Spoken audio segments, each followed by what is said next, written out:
Hello, BookTube. The Inconsistent Reader here with a special ocean episode.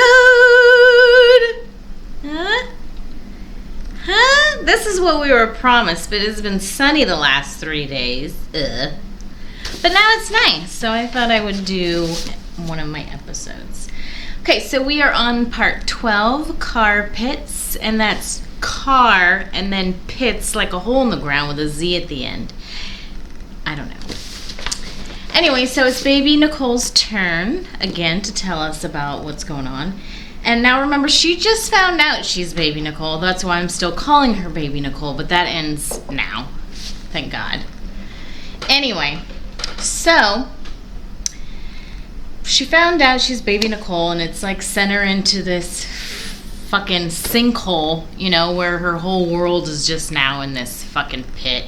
She's freaking out. So after stewing on this for a while, she asks if her father really was a commander, and they tell her luckily no, but her mother won't reveal the identity of her real dad because he could still be in Gilead, and she doesn't want to get him in trouble. Ada also tells her how badly Gilead wants her back because after all, and I quote, "To their way of thinking, I belong to them, and they had a right to track me, haul me, by whatever means, legal or illegal." So Nicole's been doing some thinking, and she asks if that march she went to is what got Melanie and Neil killed. But Elijah assures her no, they were caught by different means, so she doesn't need to feel guilty about that. It was probably a spy of Gilead. But what do you guys think? Do you think Ada's just trying to protect her by saying, well, actually it was Elijah. Do you think they're just trying to protect her by saying, no, it wasn't her going to that march? Or do you really think it was a spy thing? I kind of think maybe it was like both things, because the march, remember there was a riot during the march, so that was definitely on TV, so that probably helped, I think. But I mean, at the same time, she's a kid and she didn't know that she was baby Nicole and that she was supposed to not be seen. She just wanted to go to this protest because it was something she believed in. Even if Ada's lying, she's doing it to protect Nicole. And that's why I thought Ada was June. I was 100% for sure thought Ada was June, but I'm wrong. Elijah leaves and he comes back a bit later with George. Now, do you remember George? The one Nicole called a creep, used to come into the clothes hound all the time. Well, apparently he saw some guys in suits take Neil and Melanie out to their car, and they seemed like drunk, like they were helping them walk to their car. And then after they were put in the car, they kind of just slumped over, and then a minute later, you know, they exploded. So Ada's freaking out because she's like, did they blab about something before being put in that car? Like, what did they say? And Elijah's like, they would never talk. They never would have talked. And Ada's like, I don't know, dude. Eyes are harsh. Like, they could have made them talk. Meanwhile, George is like, we need to get the fuck out of here. Like, we can't stay here. We gotta go. So George turns to Nicole and he's like, I'm sorry for your loss. And Nicole's like, I gotta go. She's feeling teary-eyed and she doesn't want to cry in front of everyone. You know, like, anyone else like that? Is everyone else like that? I mean, I know I prefer to cry alone, but I grew up in the 80s and 90s. That's what you did. Hide your emotions, because they're stupid. So Ada gave her 10 minutes and then knocked on her door, telling her it's time to go. And Nicole's like, well, where are we going? And Ada replies, and I quote, curiosity got the cat in trouble. Okay, so I always thought it was curiosity killed the cat, but satisfaction brought it back. And I love that because it meant if you got to the bottom of the thing, it would bring you back. It would save you. It would make it worth it. But apparently, the second half of that was added many years later. And the original saying was basically, if you mind your own business, you won't get in trouble. And I was like, okay, well, I can get behind that too. But this reminds me of some other people's MO, getting into other people's business, which only affects them in a way where they're asked to treat everyone as a human being, because we fucking are. No matter our sexual orientation, race, gender, creed, not one of us is perfect. Not any single one of us. I mean, why do you think that you are? Why is it your business to tell other people how to live? Because you have to educate yourself and your children that there are other people in the world with different viewpoints than you, that grew up differently than you. Like, heaven forbid you change and learn and grow about anything. I know it's like hard work for people to fucking change how they fucking think. But it's possible. And it's probably better in the long run. How fucking boring would the world be if we were all the same? Snooze. So anyway, my point is, I need to stop correcting people and getting mad about that curiosity in the cat thing, because the original phrase ends with its death. So anyway, back to the book.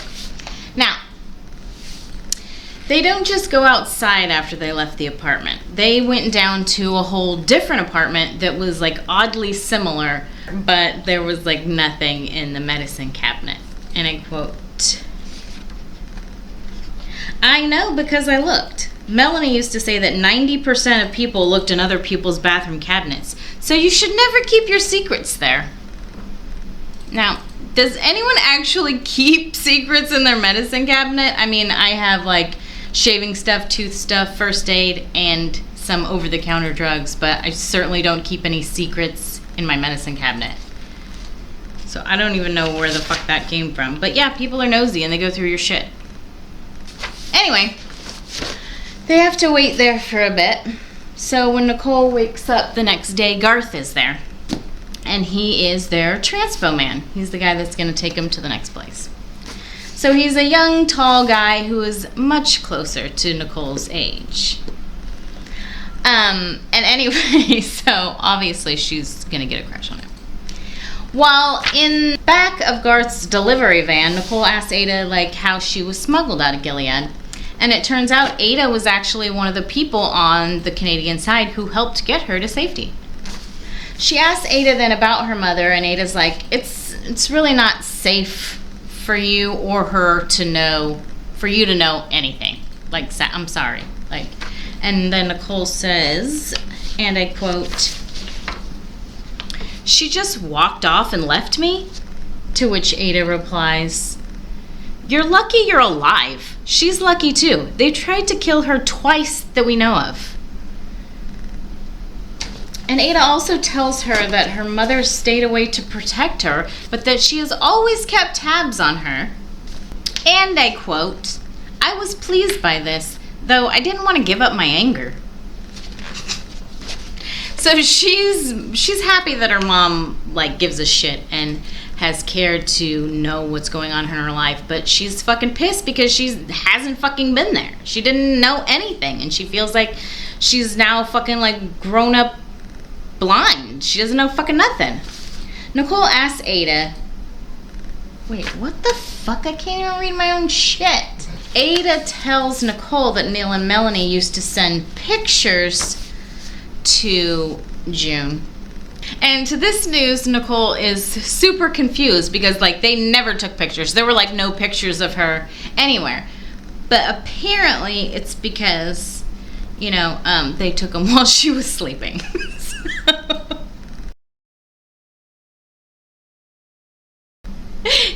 And Nicole says, and I quote, "That was creepy, and I said so." Ada told her she's the one who got the pictures to her mother, like indirectly. But also, she says that, and I quote, "Mothers always like pictures of their kids. She'd look at them and then burn them. So no matter what, Gilead wouldn't ever see them."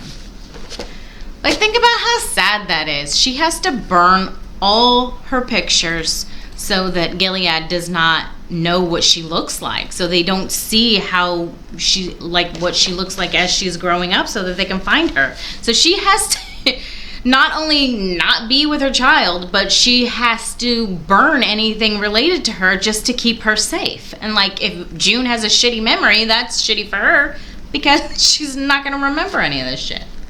Okay, so once again, they end up at the title of this section, Carpitz, and I don't know why it's called Pits, like a hole in the ground, because it's a carpet place. So I like the names, I don't, whatever. Nicole's watching the news.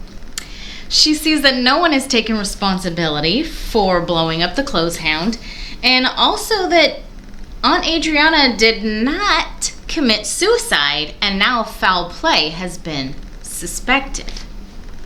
So, I mean, we already know the story, right?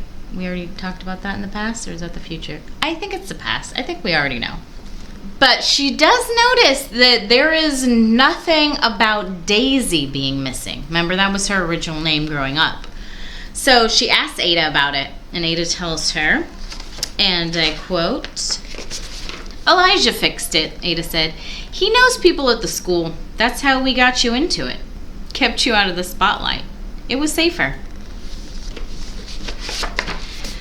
So, like, she didn't know that all these plays were in motion trying to keep her safe her entire life, and now all this shit's kind of just being thrust upon her, and I mean, it's not going to get any better. It's only going to get more frustrating for her, but hopefully she will rise to the occasion. We'll see, right? But I mean, this is about the fall of Gilead, so you have hope, right? Anyway, so Elijah calls a meeting the next morning, and I quote, "Things could be better. We've heard Gilead could target Carpitz next." So everyone's like, okay, well, what do we do? And what do we do with Nicole? And they go back and forth on this for a while. And Nicole's like, fuck it. If they're just going to kill me sooner or later, like, whatever. What are we doing? And they're like, oh, no, dude. They don't want to kill you. They want to show you off, parade you around. And she's like, how do you know? And Ada tells her that they have a source on the inside that's feeding them information, and it has never been wrong. Now, we all know who the source is, of course, Lydia, but, like, they don't know. But, yeah, it's never been wrong. So Nicole says, why would someone from Gilead be helping them anyway? And Elijah's like, I don't really know, because it's not about money. They don't know why. They just know that they're getting accurate information that's helping them with their cause. Whoa! Shake the whole thing. So the microdots are added to the Pearl Girls brochures, and that went undetected for quite some time. That's why Melanie would take some of the brochures and then give them back, because she was taking off the microdots and adding microdots with her information, and they would transfer those back and forth like that to Lydia. Until, of course, they got caught and the camera got taken. So they caught a lot of people once they found that camera, and all those people are gonna hang for that.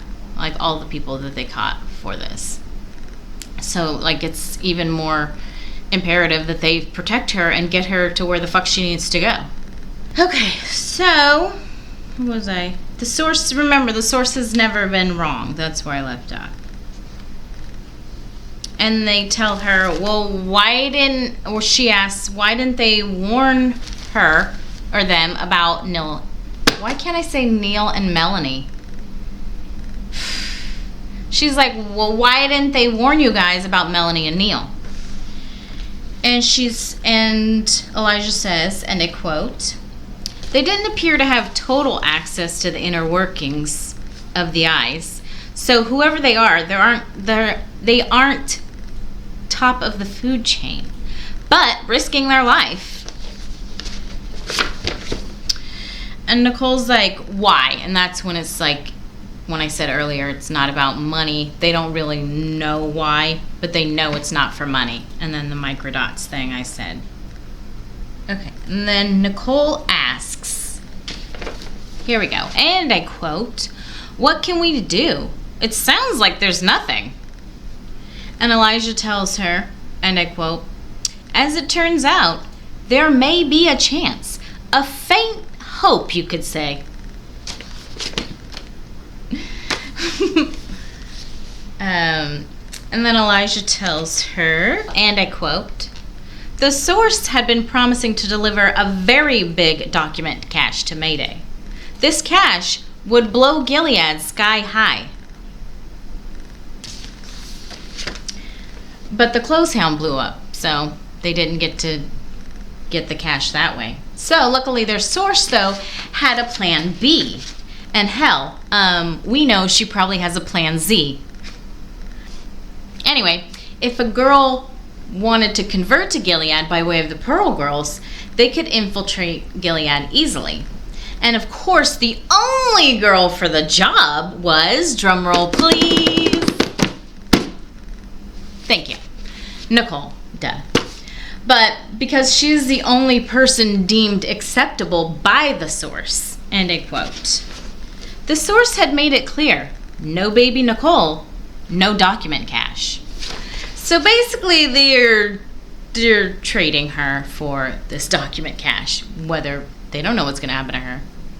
But, I mean, she's worth the sacrifice, right? Right? I mean, I believe they must know that shit could go bad for her. Now that I'm thinking about it out loud. And Nicole's just like, why me, man? Like, I just found out I'm this bitch and I don't even want to be her. And now you want me to go back in there with them. And Elijah tells her, and I quote, "The source was firm on that point. Said you're the best chance. If you get caught, they won't dare kill you." I mean, sure, they might not kill her. But that doesn't mean she ain't gonna have a fucking shitty life being stuck in there. So Nicole's reeling and freaking out. I mean, she doesn't want to do this. But they reassure her and they tell her they will train her, give her some self-defense, teach her the ways of the Pearl Girls, just so that she'll feel better. So basically she is, at this point in time, it seems the only hope in bringing down Gilead. But hey, no pressure. Well, maybe a little pressure. Pressure makes diamonds. So Nicole says she'll think about it, and then everybody just took that as a yes, and they start preparing everything they need to get this job done. And they reinforce that on her by telling her how brave she is, how many lives she's gonna save. So she's like, fuck, I guess I actually have to do this. Well played, guys. Well played. I need some water. Forgot my water.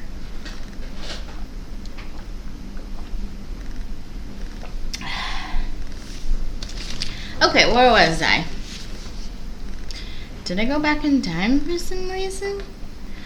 Okay, now while training with Garth, he finally opens up a little bit and he tells Nicole a little bit about himself. Now, he is from Texas originally, and his older brothers were in the war against Gilead, and they both died. And his cousin, who is a female, was abducted into Gilead. So he left he left Texas and went to Canada to join Mayday. And like I said, now, of course, Nicole's got a bit of a crush on Garth. Which, she's a 16-year-old girl, and then there's this cute, tall guy who's giving her attention. Of course, she's going to be crushing on him. And meanwhile, Ada is training her in the ways of the Pearl Girls and all the praying and stuff they have to do, which Ada is surprisingly good at. And Nicole asks her, why are you so good at this? And Ada's like, well, I grew up I grew up with that before it was Gilead. And she said she saw the signs of what was going down, and she's just like, nope. And she got out of there just in time. While Nicole is trying to do these prayers, she's giggling. And Ada says, you need to take this seriously. And another thing, drop the swearing. I don't swear hardly at all, I said. The next... Oh, man, I better wait. Unless you want to be a sponsor. I don't know if I'm allowed to do that. You ever had these? They're pretty great.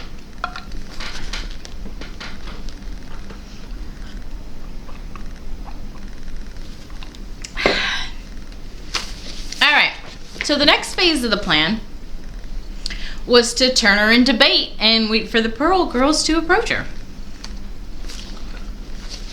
She then worries that the people that are already on the street won't believe like she belongs among them. And Ada's like, look, all you have to do is say you're leaving a violent situation and everyone is going to understand that. But like, think about that.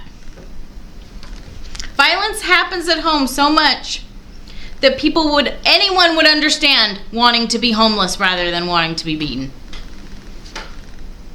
That is fucking depressing. Shake it off, princess. So then Nicole starts worrying about being safe. And Ada assures her Garth is going to be there with her and he will protect her. So you know she's loving. She doesn't hate hearing that Garth's going to be there with her because, I mean, she's already crushing on him anyway. They tell her to mind her P's and Q's and also don't say too much while she's in there because if she knows too much about Gilead already, they might suspect her of being a spy. And I quote, I thought about this. Was I clever enough? She tells Ada she's having serious doubts about her ability to get this job done. And Ada tells her, if in doubt, play dumb. Nicole asks them if they've ever done this before, and they are honest with her, and they tell her yes, but they've had mixed results. But none of them will have her level of protection going in. Because of the source. Because she's actually this precious fucking item. And they suspect that the source is an ant. They don't know who, but they suspect because of the level of intelligence and how bright it is that it's an ant. And we know that it's the best ant. So they told her she had to pick a new name, and she picked the name Jade because it was stronger than a flower, which was her name before. So Ada lays another big thing on her. She has to get a tattoo. And not just any tattoo, it's like a scarification tattoo. And I'll show you a picture of what the tattoo is on, what the tattoo looks like. And she said it hurt so freaking bad, but she was just trying to act tough because Garth was there and she wanted to impress him. And she stresses like all night.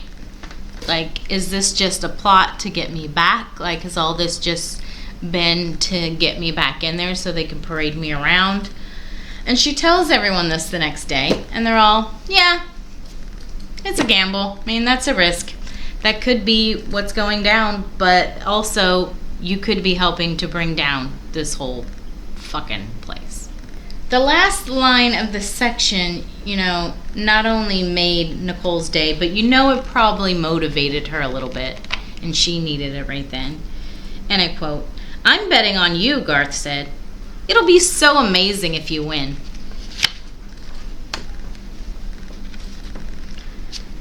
And that's the end of Carpitz. The next section is section 12. What's it called? Secateurs. I still don't know if I'm saying that right. And it's about Lydia, and it's about Becca, and it's about what happens with Becca. Yeah. So thank you for watching this episode of the Testaments. What did we just do? Carpitz, section frickin' 12. What do you think of my location for this special episode? Fantastic, right? It's finally cloudy enough to film and not have the sun in my frickin' face. So we're now officially halfway through this book. What do you think of this in-depth review? Is it something you guys are enjoying? Is it not? Let me know if this is worth my time. Shit's starting to happen though. Shit's getting real. I didn't do any let's discusses in this section. Did you notice that? And there's a few other sections where I don't do any let's discusses. Because now it's just like about the girls like getting together and making this shit happen. I know there's some guys helping too, don't get me wrong. But it's just like, it's like rolling now. It's fucking happening and I just get like lost in it and I don't fucking like have extra thoughts. I don't know. Anyway, it's about to get really real is all I'm saying. Okay, so thanks for watching this episode with me, the inconsistent reader, in this special ocean episode. And as always, make good choices. Bye.